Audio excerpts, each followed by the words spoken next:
to cook?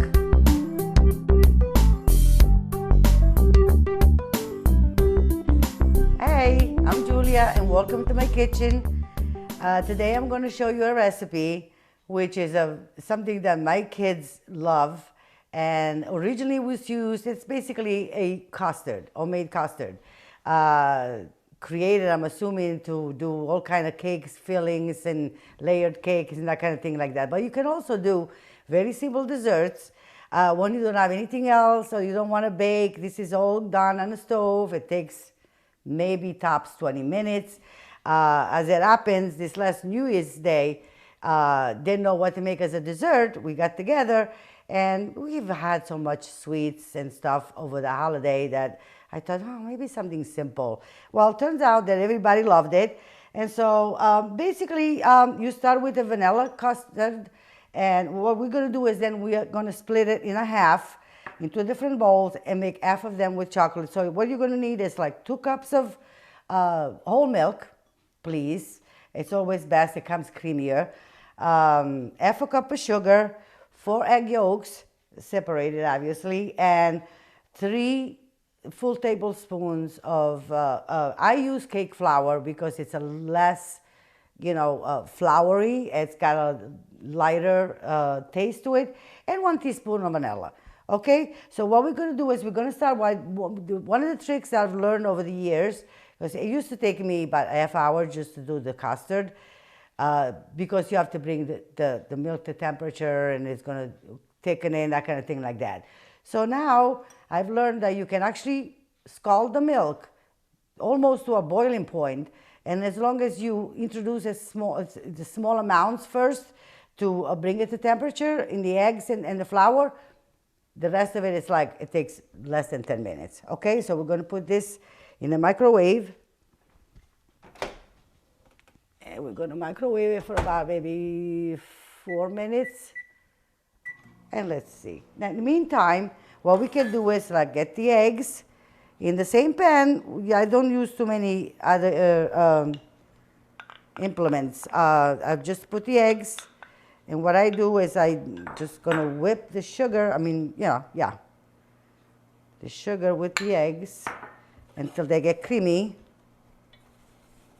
All the sugar is absorbed and the eggs are nice and light. So keep doing this until that happens, which only takes a couple of minutes. Get all the sugar. To this, we're going to add the flour and let that get all incorporated. So what does this is not only it gets all nice and together, but it'll avoid lumps. So okay, there's the flour. I'm going to do the same thing until everything is just nice and smooth. And usually it's recommended that you use a good what they call a non-reactive pan, and stainless steel is usually the perfect vehicle for this kind of, especially if you're going to cook them directly on the stove. So, okay, see? So like nice and creamy. So now we're just waiting for the milk to be warm. Now that we have the milk, what we're going to do is just put a little bit. Start bringing it up to temperature. We don't want the eggs to curdle, obviously, too soon. Anyway, so we'll just do this a little bit at a time. I might actually have had the milk got kind of too hot, but that's okay. It'll be fine. I'll just take less time to finish cooking later.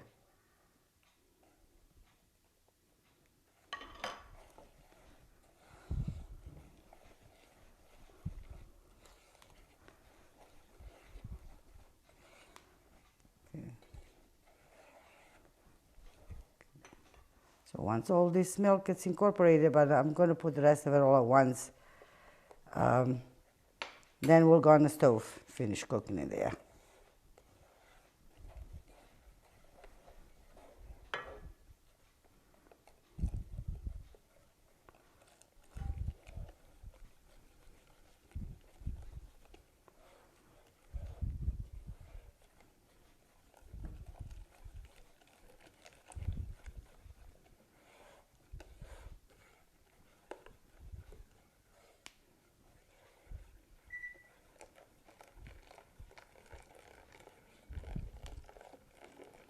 Just be patient and don't let the fact that you have to keep turning it scare you. It only takes a couple of minutes. So, and basically now it's ready to go on the stove. We're just going to put the vanilla in, finish cooking it. I'm going to switch to a wooden spoon after. I don't need the whisk anymore. So 1 teaspoon of vanilla.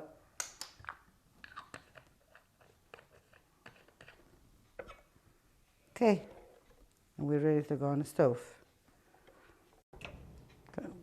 Gonna get the stove on low. Make sure that it's on low. And now we, obviously, this is one of those things where if you decided to make it, that you have the time to finish it off because you're not going to want to leave it on the stove unattended. And you need to just keep, turning it and use a spoon that does not scrape the bottom, obviously, but don't let it stick either. And you'll see within a couple of minutes, you're going to feel the difference on the spoon where the milk starts getting dense. And it's going to come basically to boil because we wanted a custard that is more like a pudding where it has, consistency. You can actually let it boil for a couple of minutes, obviously not hard boiling, just very, very low, barely boiling, like simmering for a couple of minutes until you get it to the right consistency. Again, the idea of the custard is that milk, when it comes to temperature, basically to a boiling point, the eggs and the flour makes it thick. And my daughters seem to think that this is such a hard thing to do. They're always afraid to do it on their own. So I'm hoping after this demonstration, they will not be afraid. Because as many times I've made this over the years, they're usually not around when I do them. Whether they're working or whether they were in school when they were younger. It just never happens to be that they're around me when I do it. So this way, hopefully, and my granddaughters too. There's one of them that loves to cook. Depending on what you want to do with this, if you want to do a dessert that you don't want to use vanilla, you could use a little limoncello inside, and it gives it that lemony, citrusy flavor, which I've used so many times also. Again, lemon peel. Again, it all depends on what you want to use it for, or depending on your taste. Okay. Definitely a difference in the consistency by now, and it's only been a couple of minutes, so because of the flour sticking to the bottom, so this is why you want to keep turning it. Once it's gotten to the thickness that the flour gets all incorporated in the milk, it doesn't seem to have that much effect of sticking. And if it looks like it's getting like lumpy, don't be afraid. It's just the way it is while it's coagulating, basically. That happens. And then it gets all uniform again. And if you leave it alone for a second, you can see the bubbles. So now I want to turn it down again, really, really low. So that you want to see how smooth it's gotten already.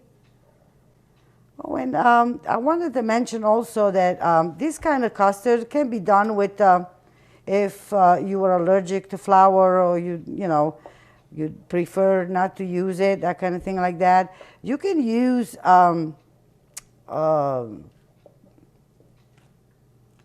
cornstarch. Obviously, you wouldn't need as much.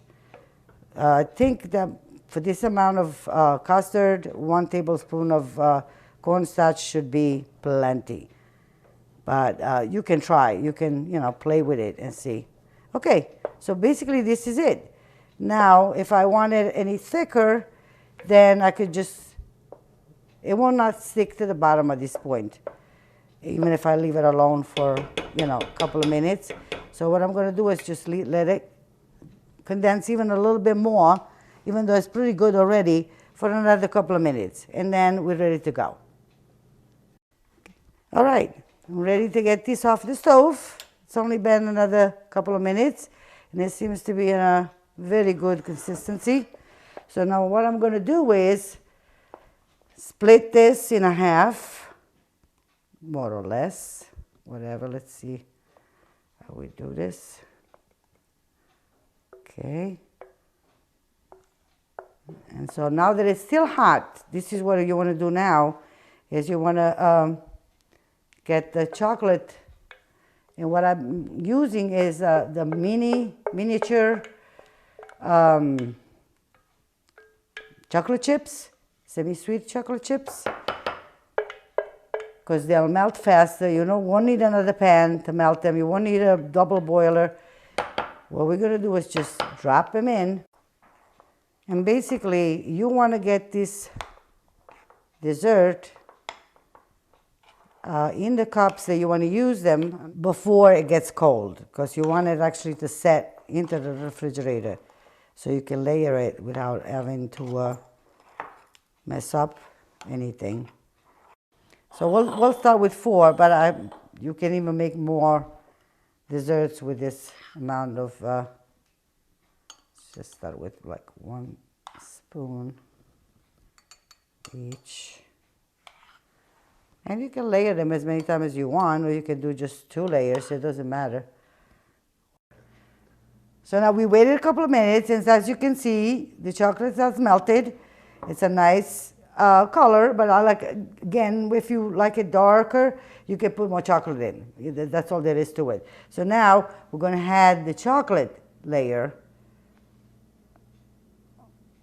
Okay. 1.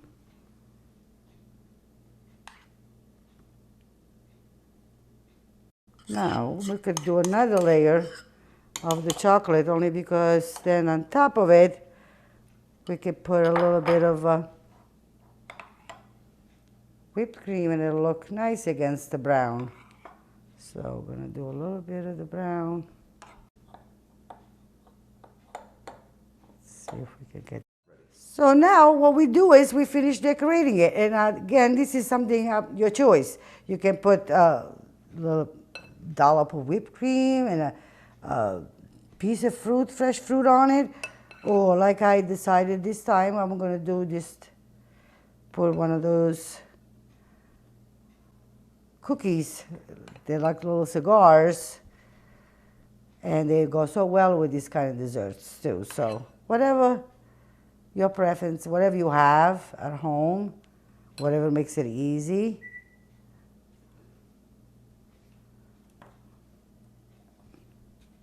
And there you have it. Okay, minus the cookies. This is how you should put them in a refrigerator so that they'll finish setting and they'll cool off, because this is still warm now. But this is basically the idea. So hopefully you'll try it and you'll enjoy it like our family does. Okay.